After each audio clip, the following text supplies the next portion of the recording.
The CBS Radio Mystery Theater presents...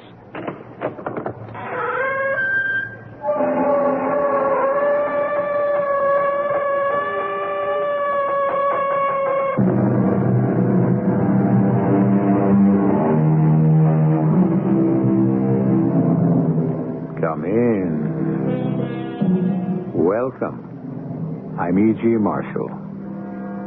No man, said the historian, lives without jostling and being jostled. In all ways, he has to elbow himself through the world, giving and receiving offense. Is that what it's all about? Jostling, hustling, elbowing, shoving? A series of never-ending confrontations? In many ways, it seems to be true.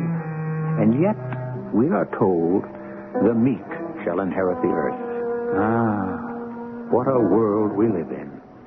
So filled with contradictions and infinite possibilities. Melisande, I had to see you.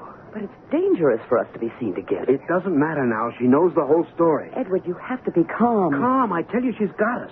Well, I don't care how bad it looks.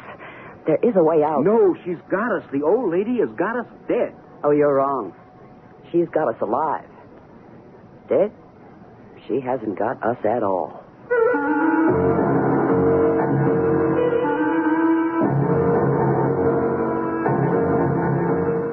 Our mystery drama, The Coldest Killer, was written especially for the Mystery Theater by Sam Dan and stars Joan Lovejoy and Bob Reddick.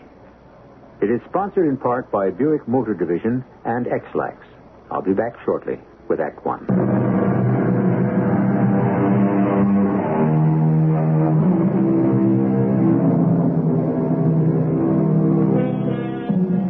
We die only once, and for such a long time. And so you would think that there would be nothing casual about death. Seemingly, we ought to go to any length to avoid it. But we're getting ahead of our story. In the beginning, we have Joseph Napperton and Edward Coffin, lifelong friends. Now in their late 30s, closer than ever. As a matter of fact, partners in business. And they're having dinner together, as usual. A happy party of three. Joe, Edward, and Melisande Napperton, Joe's wife. No dessert for me. Well, that's the first sensible thing you've said all night, Joe. You tried to get Joe to go on a diet again. No, somebody has to do it. Really, that somebody should be you. Oh, I've given up. Oh, but it's your wifely duty, Melisande. I think my wifely duty is to be pleasing and loving to my husband. Which she is. And if you're constantly badgering and nagging at a man to do the right thing, you are well on your way to becoming a shrew. And now, the reason I'm not having dessert tonight is, A, I don't have time, and B, I'll have it later. Later? Oh, I have a boys' club thing tonight. Again? It's a special tonight. They're giving me an award. And you didn't tell me? You didn't ask us to come. Well, how would it sound? Come to the boys' club tonight and watch me get an award. But I'd want to go and see you get a medal. Well, it isn't exactly a medal. More of a citation. Well, why didn't you tell me? I'd have canceled my duplicate bridge session. Well, that's just it. After all, Edward, bridge is like a religion to you. And this is just some little boys' club thing. Joe, you give your time, your energy, and your money to help these kids. Now, when a gesture of appreciation is being made, you call it nothing.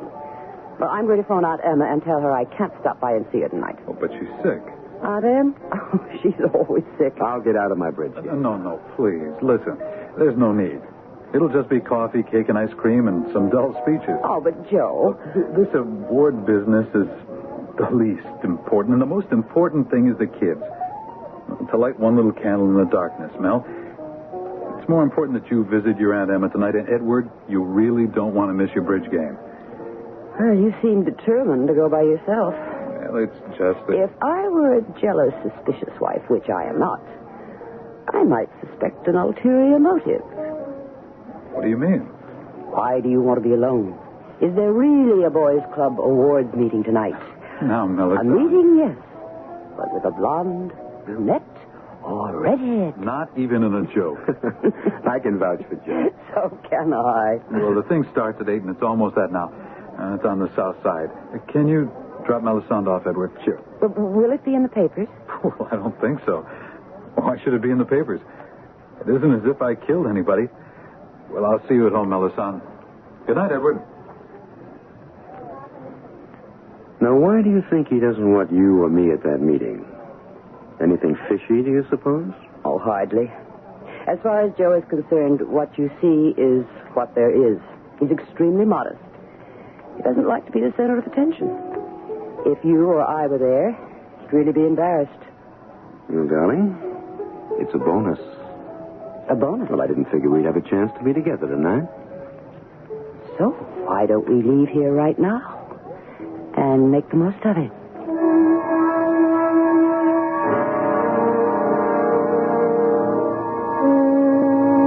Who?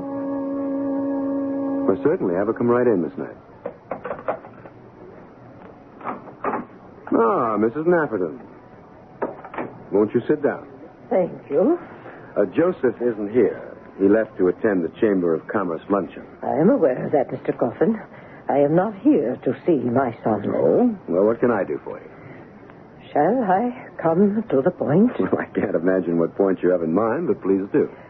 If I may use current slang, which I detest, but which is nevertheless highly expressive, leave town.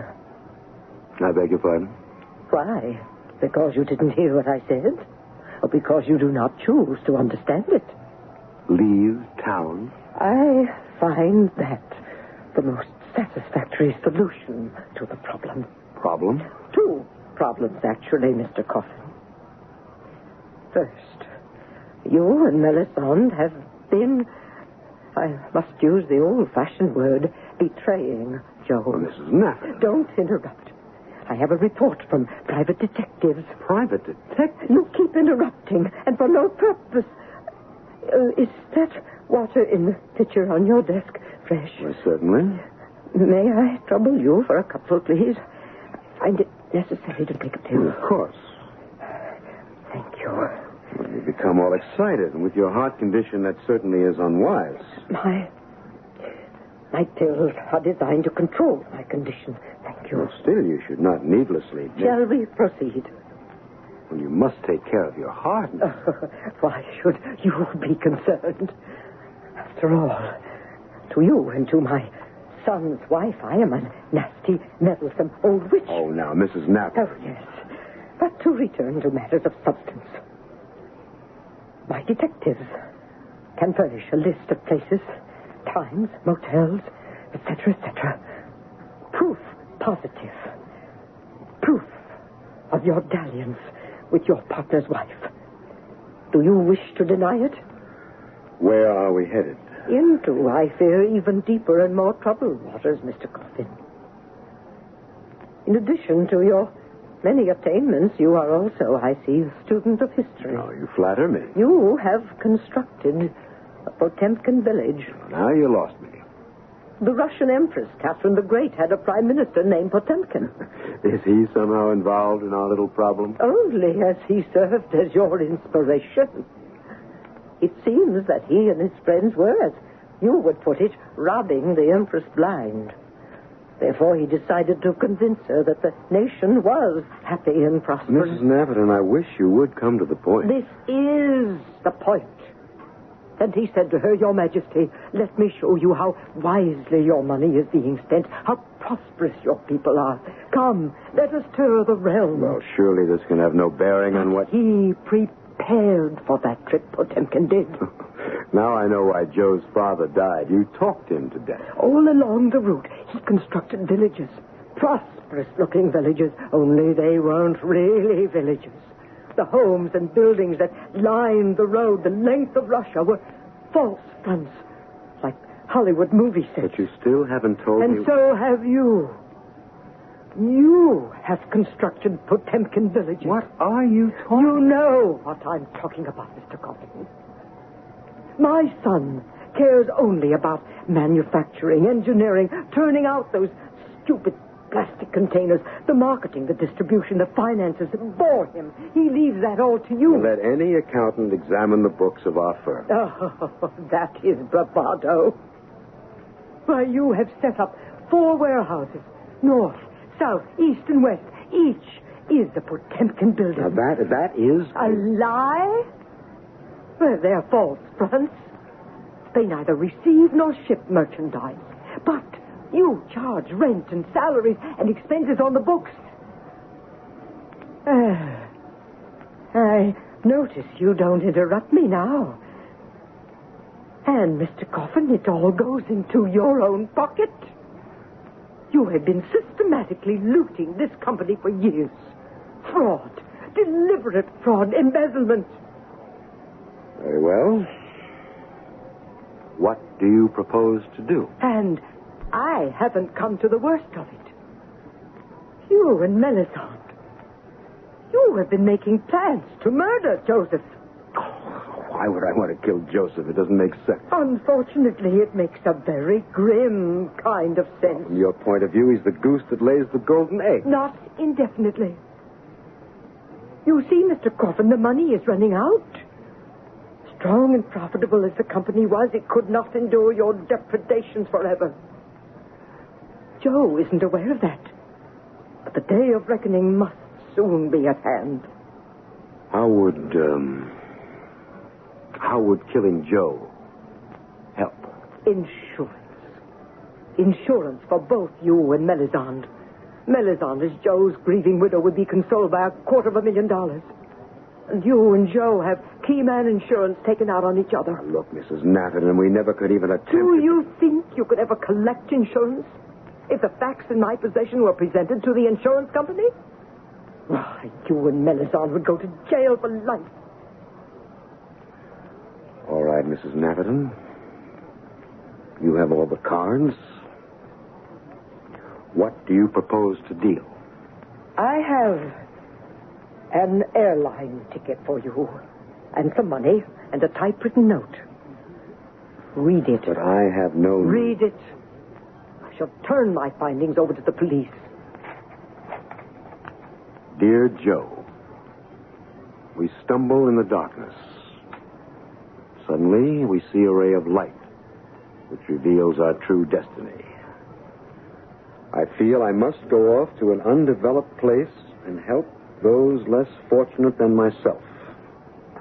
Perhaps unconsciously, I absorbed it all from you. Goodbye, Joe, and God bless you. Now sign that, please. But I... You have no choice. But... Your plane leaves at 6 o'clock. But Mrs. Nafferton... We'll put this in the mail. It will be on my son's desk Monday morning. Sign, please, Mr. Coffin. Ah, thank you. And now, Edward, I bid you not au revoir, but farewell.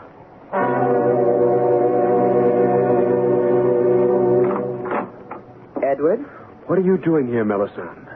I thought it best not to see you at the office. She's got us, Mel. She's got us. Don't say that. We'll think of something. What? For crying out loud, what? You have to be calm. Calm? Calmer than you have ever been in all your life. Melisande, she's got us. I don't care how bad it looks. There has to be some way out. In that bag of hers were all the papers, all the documents that could send me to jail. I would be disgraced, ruined for life. Did you sign the note? I had to. There's no real harm done if Joe never sees it. But I'll have to see it. You just get into the office earlier than he does and get to the mail first. But what is the good of it? If the old lady finds out that I haven't left the country, she'll reveal everything. Not necessarily. How can you say that? She's got us. The old lady has got us dead. Ah, that's where you're wrong. She's only got us alive. Dead, she doesn't have anything at all. What are you saying, Melisande? What are you saying?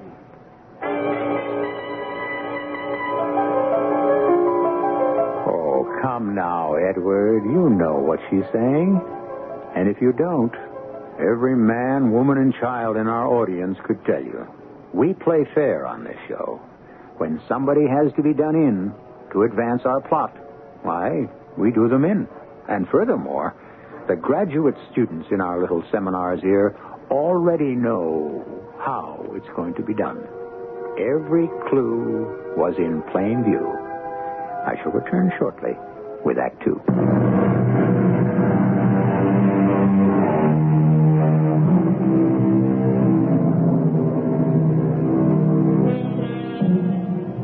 Hatred comes from the heart, contempt from the head. And neither feeling is quite within our control. Well, now, a man who is having an affair with his best friend's wife is surely a man who has plenty of hatred and contempt. And so, for that matter, does the wife. And when you get enough hatred and contempt going for you, the natural result is usually murder, isn't it? What are you saying, Melisande? Mrs. Nafferton has to go. Go? You don't mean murder? Yes. She has to be killed. Well, how can you say it so calmly? I'm merely stating a fact. There's no point in getting emotional about it. But to kill somebody? We've already decided we have to kill Joe. Well... We have no choice. If we kill Joe and leave her alive, she'll go to the police. We'll have killed Joe for nothing. Listen to us. This conversation, people like us don't have conversations like this. Conversations about committing murder, not law-abiding people like us. But we're not law-abiding people, Edward. We've already violated a clear majority of the Ten Commandments, not to mention how many man-made statutes. But to kill an old lady... It's easier. I never realized you could talk this way, Melisande. She's old.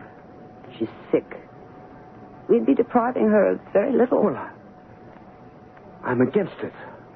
Does that mean you'd rather end everything between you and me? Well, you know I don't want to do that. I know there's only one way for us to continue to be together, and you won't take it. Melisande. Yes. You were about to say. But how? How?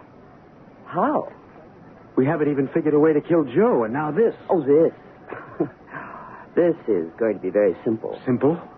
Absolutely no trouble at all. She has a very severe heart condition. The slightest shock, stress, or strain could trigger an incident. You know that? Yes, I know that. Well, she's fortunate. She keeps her condition well controlled with her special medication. I don't know exactly what it is, but it's a pill. I still don't understand. She carries a vial of those pills constantly in her handbag. Well?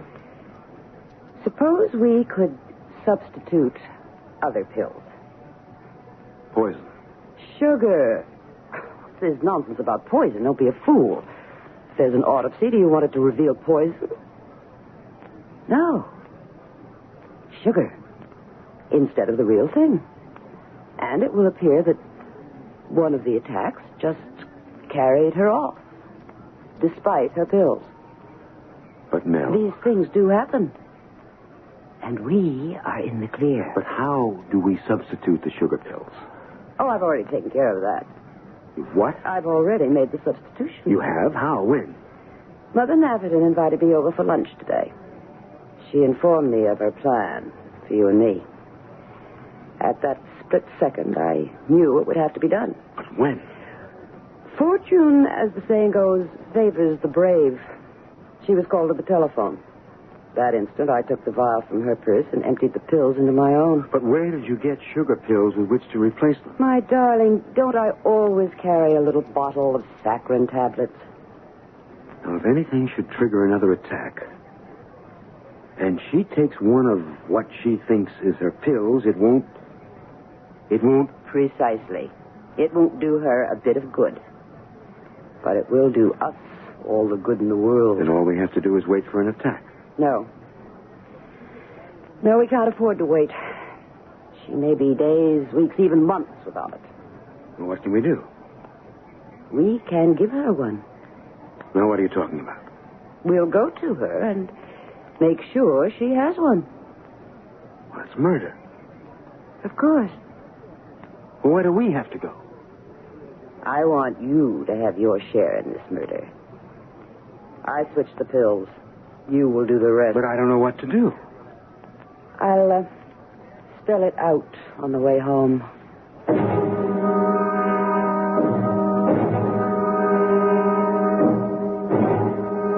Hello, Mother Nafferton. Well, Melisande. And Edward? How do you do, Mrs. Nafferton? Your plane leaves within the hour. It wasn't necessary for you to say goodbye. Oh, he hasn't come to say goodbye. He hasn't? No. Well, tell her why you've come, Edward. Well, Go ahead. Tell her, Edward. Tell her or you're through. All right. I'm not going. You're not going? No, I'm not going. I told you what would happen. Well, I don't believe you. Well, you think I'm bluffing? Every step of the way.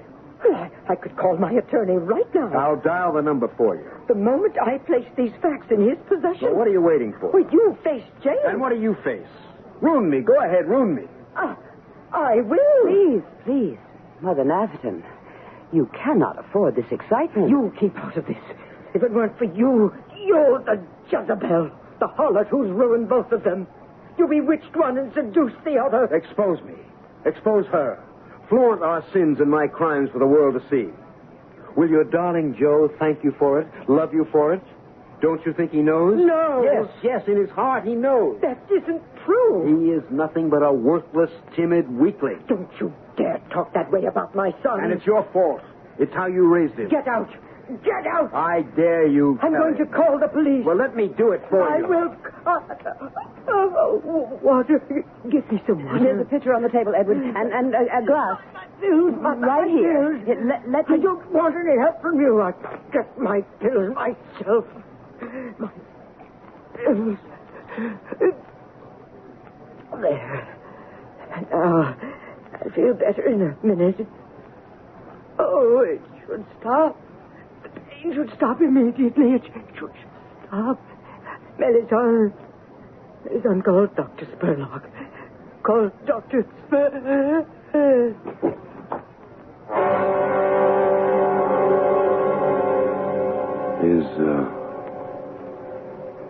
Is she dead? Yes. How can you tell? The old bag, she was dead before she hit the floor. And what do we do now? Edward, you are magnificent. You killed her. We killed her. Always remember that, Edward. Always remember that. Now, what do we do? Well, my darling mother-in-law has had one of her attacks. I'd better call Dr. Spurlock. Melisande, I happen to remember. Dr. Spurlock is also the coroner for this county. She died of a heart attack. Oh, I'd better take care of the pills. The pills?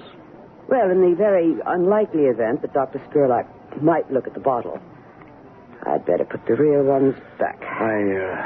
You think of everything, Melisande. In the game we're playing now, Edward, we have to think of everything.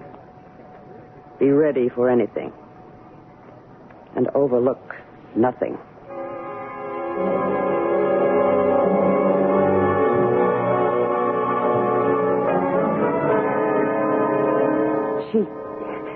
She suddenly started gasping for breath. She was in pain.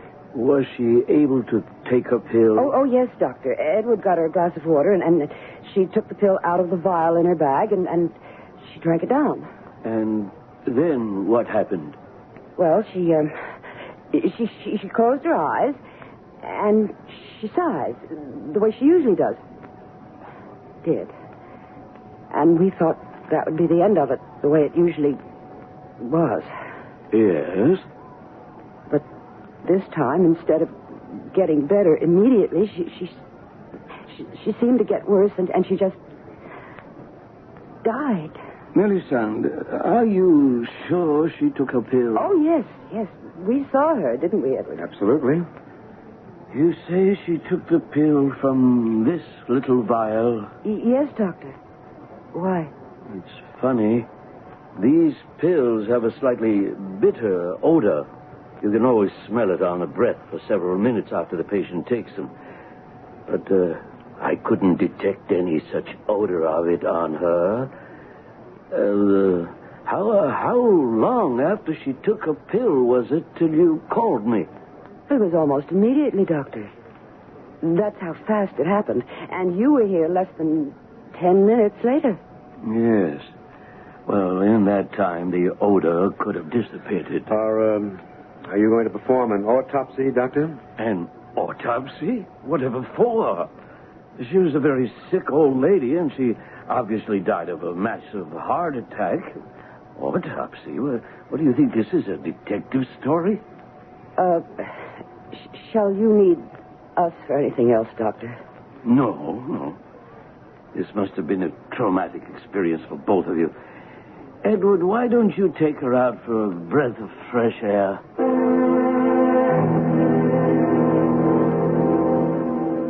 We got away with it. Did we? Well, of course. We did everything just right. You heard what Dr. Spurlock said. She died of a heart attack. And that's it. Ended. Finished. Case closed. You know, for the very first time, I'm letting myself believe it. Believe what? That we can do it. That we can carry the whole thing off. Well, now we'd better get ready for Joe. Joe. Edward, the company can't last another 6 months. All we have going for us is that insurance. It won't be as easy as this one was. The best way to do it is to do it. What do you mean? With a gun. A gun? At night, late. Shoot him. Well, I couldn't do that. Take his watch, his ring, and wallet. The police will write it off as a robbery. What's the idea of a gun? What'll I do if it won't go off, if I miss him? Look, the best way is the most simple way. All we have to do is make it look like a robbery. But it won't work. Edward, I know you're frightened. Maybe, but I'm also being smart. Let me tell you something about the police. You don't know anything about the police. Whenever a man dies in suspicious circumstances, do you know who the police suspect automatically? His wife. His business associates. But we have to kill him. We have no choice. It can't be murder. How else can we kill him? Maybe it could appear to be an accident. What kind of an accident? Well, I don't know. Wait a minute. I know how it has to be done. I know the only safe, sure, and successful way to kill Joseph.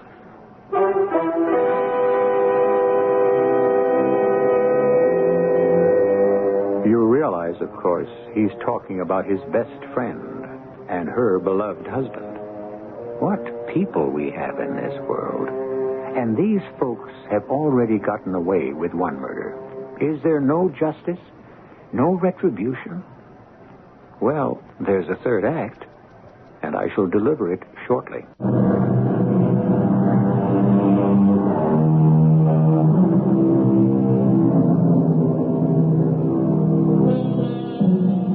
Practice, they say, makes perfect. Or if you want the original quote, practice is the best instructor. Well, obviously, practice improves practically everyone. Tennis players, golfers, piano players, doctors. Oh, yes, doctors. They practice all the time. But what does practice do for murderers? We'll get someone else to do it. Are you talking about a hired killer? That's the way it's usually done, isn't it? By whom? By people who need to have a murder committed. But do you realize that such a man could blackmail us for the rest of our lives? How? It's a job. We pay him, and that's the end of it. How could he blackmail us? He'd have to admit his own guilt. No, I've thought this out very carefully. It's the only way that makes sense. But you yourself said when a man dies in suspicious circumstances, the police are bound to suspect his wife and friends. Ah, but since neither you or I will have to be there to pull the trigger, we can arrange to be somewhere else. Huh. You really are quite inventive. All right, let's arrange for this thing immediately. Arrange? Yes, let's hire someone. I'm convinced it's a splendid idea. Yes. Well... What's the matter? Well, it's a splendid idea, all right. And nothing is the matter, in theory. Then what is the problem? All we have to do is get a hired killer. Yes, I understand. But how do we hire one? Well, the underworld is full of them. Yes, but where is the underworld? Well, it's all around you. Gambling, loan sharking, protection rackets. It's even taken over respectable businesses. But how do I find it? What I'm trying to say is we've got a practical problem. We want to hire a killer. We can't advertise in the classifieds. Well, we just... Just what? Ask around? Go looking in some shady dive, approach some villainous-looking character? Are you telling me it's impossible to hire a killer? I'm telling you, we don't know how to go about it. But we have no other way. The business insurance policy Joe and I have on each other is only good if the business is ongoing. In 6 months, we'll be bankrupt. All right. The idea of having someone else do it is basically good. Now, if we can't get someone to do it, why can't we get someone to be blamed for doing it? You mean to, frame somebody? That's as good a word as any. Well, once again, who? Doesn't Joe have any enemies?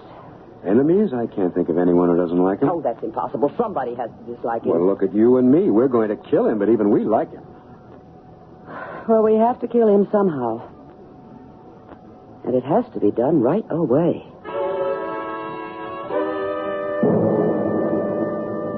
I like the club at this hour of the morning. Yes, it is nice, Joe. You know what I like best about it? No one's here. The pool is empty. You can play tennis without anyone getting edgy about you taking extra time on the court. And the locker room is nice and quiet. Well, I always thought you liked to be with a lot of people. Maybe I've changed. Ever since Mom died. Well, now what do you say we have a drink? Well, let me call Pete. No, he's never around when you need him. Pete? Hey, Pete. He's probably goofing off somewhere. No, he's around somewhere. Joe, what's wrong? I don't know. Losing Mom took something out of me. Like what? Oh, like I used to do a lot of things because I figured Mom would like them. I got all involved with community projects and stuff like that. And you seem to enjoy them. I didn't really. I don't enjoy them now. They all feel like a waste of time. Didn't you say light one little candle in the darkness? You know what happens to that one little candle? The wind blows it out. I understand how you feel. Empty because of your mother.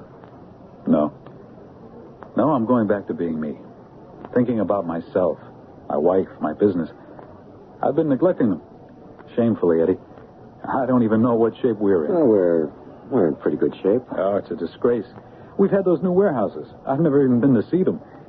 We ought to go on a trip next week. Okay. You've shouldered too much of the load. From now on, I'm doing my share. Well, you don't really have to You feel... gentlemen called me? Oh, Pete. Yeah, we called you about 5 minutes ago. Well, Mr. Napperton, I was in the kitchen. No, it wasn't 5 minutes ago, Joe. Pete, the usual for Mr. Napperton and me. You can skip me, Pete. Is something wrong, Mr. Napperton? You're going to make drinks? Look at your hands. Those Well, fingernails. Joe, part of Pete's job is to shine everyone's shoes, too. Well, I wash my hands All before I make right, drinks. take off. Please, Mr. Napperton, don't be sore at me. Will you get out of here? If I'm doing something wrong, let me know. The gentlemen are starting to come in. You're bothering me. But if they hear you yelling at me, they'll figure I've done something wrong and I might get fired. Look, I don't want to be annoyed. Something wrong here, Mr. Napperton? But can't you, as the club steward, see to it that we get some intelligent attendance? Well, of course. I'm sorry you're so upset. Pete, you're through here at the end of the week. You mean I'm fired? That's right. Yeah, but I need a job. Well, I'm sorry. Well, sorry, I got a wife and kids to feed. Mr. Napperton, I hope you're satisfied with yourself. That's enough, Pete. You phony, with all your good works. Now, Pete, don't bother to finish the week. Get your money and leave. You don't deserve to live. Why, Look out, look out. That's all right, gentlemen. I've got him. I like to kill him. You ain't gonna kill nobody. Let go of my You arm. walk nice and easy and keep your mouth shut, and then I'll let go of your arm. I don't know what got into me. It's just that for so long I've just tolerated all kinds of... Well, I've given so much of myself to others. Well, that's no reason to go to the other extreme. Well, it's just that Pete has always offended me with his dirty hands. I was always afraid to complain because he'd be fired. Well, it's not my problem, it's his. Why don't you forget it? Better still, stretch out, have a nap. This is the best time of day for him. Damn it, if he's so worried about his wife and kids, he should learn to wash his hands. Don't you see? It's another perfect setup. Just like we had with Mother Napperton. What do you mean? Like the pills, the kind of thing that just falls into your lap. We have the ready-made patsy. Pete. He has the motive. He was heard to threaten Joe. But how... Now you're asking how. First, ask where. I'll answer in the clubhouse. At 10 in the morning, when the place is practically deserted. But Pete will have to be seen there, and he's being fired. No problem. I'll get him there. How? Leave it to me. Now, for the murder weapon. A gun? Guns scare the daylights out of me. Besides, no one should hear the shot. Well, then what can you use? A weapon that will never be found.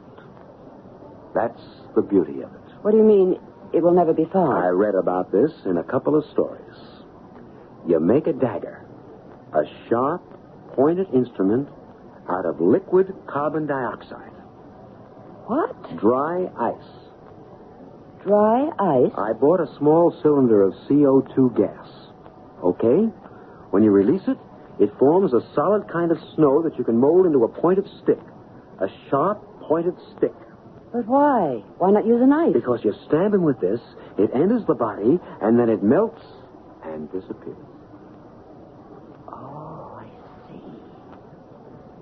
Oh, will it stay hard enough while you're in the clubhouse? It's warm in the locker room. I'll carry it in my bag, the one I use for my tennis things. Only I'll have the bag packed with more dry ice. Dagger made of dry ice. Can it work? It has to work.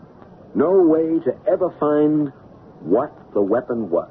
And Pete? The fact that they'll never find the weapon will only make them grill him harder. Make them more positive he's lying when he claims to be innocent. But you still have to get him to the clubhouse. That's no problem at all.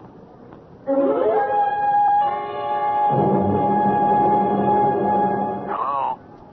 Pete? This is Edward Coffin. Would you come back to work at the club? Well, I've been fired, Mr. Coffin. Well, Mr. Natherton was sick about what he did to you. He couldn't sleep all night. He's not been well since his mother's death. Yes, sir. He feels he owes you an apology. Could you come by the clubhouse this morning at 10 o'clock? Mr. Natherton will fix everything up. Well, thank you, Mr. Coffin. Thank you. You just saved my life. Not a bad game. Well, I think you overextended yourself, Joe. Yeah. Well, I think I'll stretch out on the bench and just grab a nap. Go ahead. Well, don't let me sleep more than 20 minutes, will you? No, I won't. You're a good friend, Eddie. Best friend a guy could have. Joe? Joe? I'm not going to wake you in 20 minutes. Nobody is ever going to be able to wake you again. Hi, Mr. Coffin, the usual. All right. Mr. Natherton been along soon? I don't know. He likes a little nap after playing. He'll be along in a couple of minutes. Hey, Pete, what are you doing here? I thought I told Mr. you... Natherton. He says he wants to see me. He says maybe we can work something Well, out. Pete, he's back in the locker room. You might tell him to hurry if he wants to ride back to the office with me. Oh, yes, sir. I will. What got Mr. Natherton so sore, Pete, anyway? Just nerves, I guess. I wonder what's keeping Joe Natherton. Listen, I have to make a phone call. Would you mind going back there? Oh, sure thing. Any minute now. We'll hear a yell that could awaken the dead. If such a thing were possible. Police! Police! Someone call the police. Mr. Natherton's been murdered. A late news bulletin. Pete Mulray, clubhouse handyman, wanted for the murder of Joseph J. Natherton, has been captured by the police. The accused insists he is innocent, that Mr. Natherton was already dead when he found him in the clubhouse. Asked why he ran away, Mulray said he lost his head and feared he would be accused of the crime. Mulray was heard to threaten Mr. Natherton's life the day before. The police are still searching for the murder weapon. Well, now, that's a neatly tied package. I never realized it would be so easy. He was fast asleep. I took the pointy little dry ice rod out of the bag and just stabbed it into his heart without even thinking. The part that went in broke off. The other part I put back in the bag, and that's all. You expecting someone? No, I'll see. Dr. Spurlock. May we come in? Edward, Melisande. May I present Police Lieutenant Dreyfus, homicide. Homicide? He's here to arrest you for the murder of Joseph Napperton. What? A shame. We can't have you also for the murder of Mrs. Napperton, his mother. But we could never prove that. What are you talking about? You said she took that heart pill. She never did. But there was nothing I could do about it. But here we've got you, if you'll excuse a bad pun, cold. Why didn't you use an ordinary knife? No, you had to be fancy. I don't know what you're talking about. Dry ice. You're a fool. Tissue that's been pierced by ice shows a different traumatic pattern than tissue pierced by steel. You can tell it's been frozen. Well, I deny it. I don't know what you thought you had some super device, some foolproof way. But Pete Mulray killed him for revenge. I asked Lieutenant Dreyfus here to get a warrant to search this place. Edward, do you know what he found? A cylinder of CO2 gas. Why, Edward? Why would he find liquid CO2 in your house? You're not required to say anything. But does a happy explanation occur to you?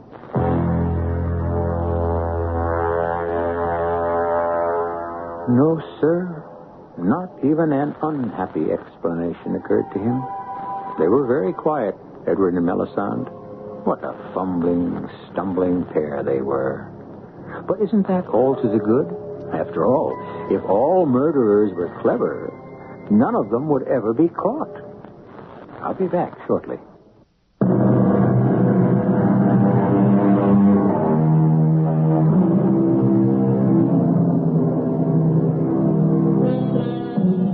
So much of what we believe is fashioned by the popular literature of our day. And so, crime and punishment are usually images of reality. In many cases, fantastic shadows of the actual thing. The truth is, if you're an average person who wants to commit a murder, you would hardly know how to go about it in real life. And if you imitated art, well, just remember, the gimmicks you read about in books and see on the screen and hear on this program are parts of crimes that have already been solved. Our cast included Joan Lovejoy, Bob Reddick, Lloyd Batista, Joan Shea, and Gilbert Mack. The entire production was under the direction of Hyman Brown. This is E.G. Marshall inviting you to return to our Mystery Theater for another adventure in the macabre. Until next time, pleasant dreams.